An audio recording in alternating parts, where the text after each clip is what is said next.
Pakar Hukum Tata Negara Refli Harun menyebut jika dalam Pilkada Jakarta terdapat calon independen diloloskan. Hal tersebut untuk menghindari lawan kota kosong. Refli juga menyebut bahwa rekayasa surat dalam Pilkada DKI tidak mudah.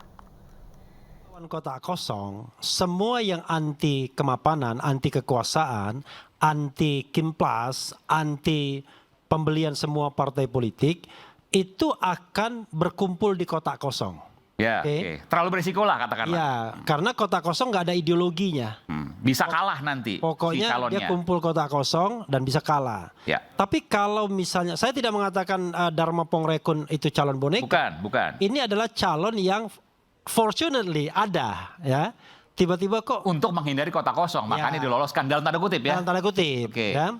Nah, kalau yang dimajukan ini, maka akan ada splitting. Ya. Jadi barangkali sebagian boleh tetap ingin mendukung, pokoknya siapapun lawannya Ridwan Kamil, kami akan dukung. Ada yang berpikiran begitu.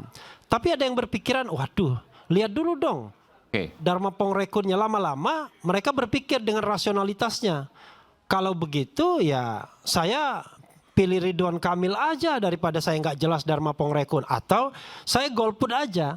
Jadi ada kemungkinan kalau yang diajukan adalah Dharma untuk melawan Ridwan Kamil, maka tiket itu akan bagi tiga. Ada yang sebagian memilih Ridwan Kamil dengan rasionalitasnya sendiri, dengan hitungannya sendiri.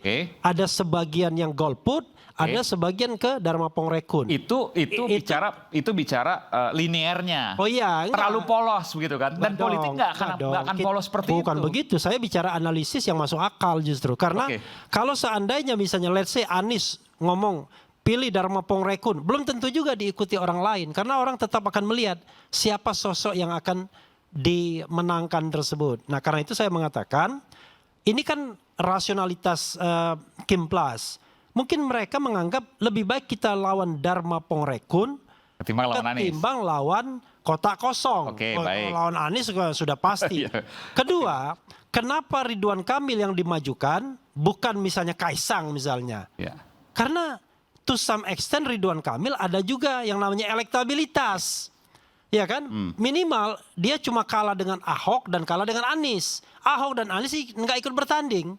Maka dari sisi elektabilitas Ridwan Kamil jadi yang nomor pertama. Kan begitu. Karena bagaimanapun kalau Anda mau merekayasa untuk level DKI kan nggak gampang. Tingkat pendidikannya sudah tinggi, pengawasannya jauh lebih mudah karena teritorialnya terbatas dan kemudian pendidikan mereka yang mengawasi dan diawasi itu juga sama pada level tinggi dan lain sebagainya. Nah, karena itu tetap dibutuhkan sosok yang kira-kira mau dipilih orang.